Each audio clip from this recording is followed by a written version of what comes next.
இந்த டாஸ்மாக் கடையை அகற்றப்படும் என்று தமிழக முதல்வர் அவர்கள் அறிவித்தார்கள். நாங்கள் எல்லாம் மகிழ்ச்சி அடைந்தோம். இவ்வழியாக செல்லும் மாணவர்கள் வழிபாட்டு தலங்கள் நிறைவேறிக்கிறது, ஆகையால் இந்த கடை மூடப்படும் என்று அறிவித்தார்கள். ஆனால் இதுவரை இந்த கடை மூடப்படவில்லை.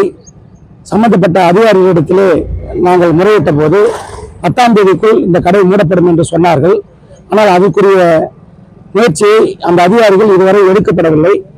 மாவட்ட ஆட்சித்தலைவர்கள் புதிதாக பொறுப்பேற்றிருக்கிறார்கள். அவர்கள் உடனடியாக இந்த கடையை மூடுவதற்கு தகுந்த நடவடிக்கை எடுக்க வேண்டும். முதல்வர் அவர்களும் இந்த கடை அதிகமான மாணவ செல்வங்கள் இந்த வழியாக நடந்து செல்கிறார்கள். வளைவு பாதையில் இந்த கடை அமைந்துள்ளது. வழிபாட்டு தலங்கள் சர்ச்சு உள்ளது, மசூதி உள்ளது, எதிரிலே கோயில், அம்மன் கோயில் இருக்கிறது. ஆகையால் இந்த கடையை உடனடியாக மூடுவதற்கு தகுந்த ஏற்பாடை செய்து தருமாறு தமிழக அரசை வலியுறுத்துகிறோம். இல்லை என்றால் நாங்கள் அனைத்து கட்சி சார்பாக ஒரு ஆர்ப்பாட்டத்தை அறிவிக்க உள்ளோம். தயவு கூர்ந்து மாவட்ட ஆட்சித்தலைவர் அவர்களும் சம்பந்தப்பட்ட மாவட்ட டாஸ்மாக் விற்பனை அதிகாரி அவர்களும் உடனடியாக சொன்ன வாக்குறுதியை நிறைவேற்றி தருமாறு உங்களை கேட்டுக்கொள்கிறோம். பொதுமக்களின் சார்பாக நாங்கள் கண்டன ஆர்ப்பாட்டத்தை அறிவிக்க உள்ளோம். 10ஆம் தேதி வரை இந்த கடை மூடுவதற்கு கால அவகாசம் மாவட்ட டாஸ்மாக் விற்பனை அதிகாரி அவர்கள் கேட்டுக்கொண்டதற்கு இணங்க பொதுமக்கள் ஆகிய நாங்கள் இந்த ஆர்ப்பாட்டத்தை தள்ளி வைத்தோம். நாளை தினத்திற்குள் இந்த கடையை மூடவில்லை என்றால் அனைத்து கட்சி கூட்டத்தை கூட்டி கண்டன ஆர்ப்பாட்டத்தை நடத்த உள்ளோம் என்பதை தெரிவித்துக் கொள்கிறோம்.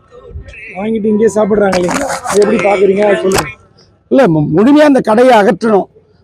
இப்போ பொதுமக்களுக்கும் பக்கத்தில் இருக்கிற குடியிருப்பு பகுதிகளுக்கும் இடையூறாக இருக்குது, அனைத்து தரப்பு மக்களுக்கும் இடையூறாக இருக்குது, பள்ளி மாணவர்களுக்கு முழுவதுமாக இடையூறாக இருக்குது. மாலை நேரங்களில் பள்ளி மாணவ செல்வங்கள் கடந்து செல்லவே முடியவில்லை.